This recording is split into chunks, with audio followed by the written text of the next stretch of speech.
Oksana lived in a small house on the edge of town with her father, her stepmother, and her stepsister. Oksana's stepmother disliked Oksana, favoring her true daughter, Alina. Soon after her father's remarriage, Oksana found that all the housework fell to her while Alina idled her days away. Oksana's father was a timid man and could not bring himself to defy his wife. So Oksana wore Alina's cast-off clothes, and her hands grew red and chapped from scrubbing in the cold, while Alina attended parties, growing lazy and spoiled. One year, when the winter snows were particularly fierce, Oksana's family ran out of money. Oksana's stepmother began nagging her father to send Oksana away because they could not afford to keep two girls. Reluctantly, Oksana's father agreed. He took Oksana to a cottage deep in the woods and left her there. Oksana was very frightened. The woods were said to be filled with demons and monsters.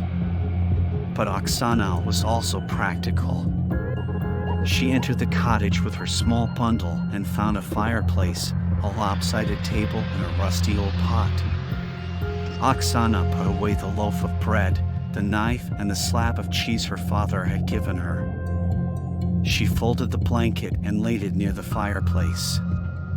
Then she collected wood and built a fire. Oksana knew the bread and cheese would not last her all winter. So she made a snare using the thin, flexible branches of the trees and caught a snow rabbit to eat. She also dug under the deep snow and found some roots and berries for food. By dark, Oksana had melted water for drinking and used the rest to make a stew. So Oksana ate well.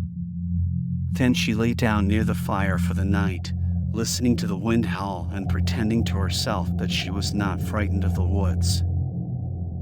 It was midnight when the knock came. Knock, knock, knock. It echoed hollowly through the dark cottage. Oksana woke with a start, her heart pounding in fear. It came again. Knock, knock, knock. Oksana thought of the monsters. She hid under her blanket, praying the thing would go away. Knock, knock, knock. Oksana rose, grabbing a branch. She crept towards the door. The wind howled eerily down the chimney. Oksana swallowed and swung the door open. There was nothing there. Her heart pounded fiercely as she stared out at the snow whipping about in the light of her small fire. Then she looked down. Oksana let out a shriek of terror and leapt back, dropping her stick.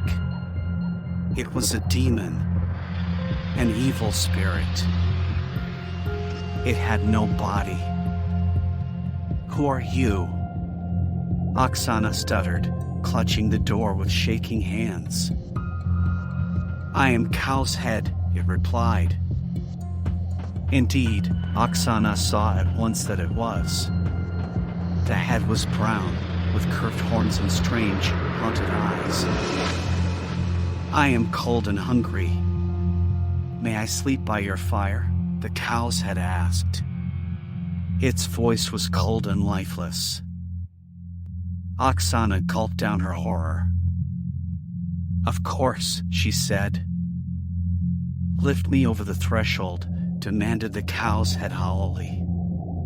Oksana did as she was bidden. "Place me near the fire." Anger warred with compassion inside her, but compassion won. Oksana put it next to the fire. "I am hungry," said the Cow's Head. "Feed me." Oksana thought of her meager food supply. The stew left in the pot was for her breakfast. She fed it to Cow's Head. "I will sleep now," it said. There was no softening in its attitude toward her. Nonetheless, Oksana made it comfortable for the night, giving it her blanket and sleeping in a cold corner with only her cloak to keep her warm. When she woke in the morning, Cow's head was gone. Where it had slept was a large trunk filled with the most beautiful gowns she had ever seen. Under the gowns lay heaps of gold and jewels. Oksana stared blankly at the riches in front of her. Her father's voice roused her. "Daughter, I am come." Oksana forgot the trunk in her joy. She ran into his arms. He had defied her stepmother to come and bring her back to their home. "Papa, come see," Oksana exclaimed as she pulled him into the cottage. Her words tumbled over each other as she explained. Her father took her home. She was honored in her town for her compassion and her bravery and won scores of suitors. She married soon after her return from the cottage. Hearing Oksana's story and seeing the riches she had received, Alina went to the cottage in the forest and spent the night there. But when Cow's head appeared, she was too lazy to serve it. In the morning, all her gowns had turned to rags and her possessions to dust. But Oksana lived to a ripe old age in happiness and prosperity.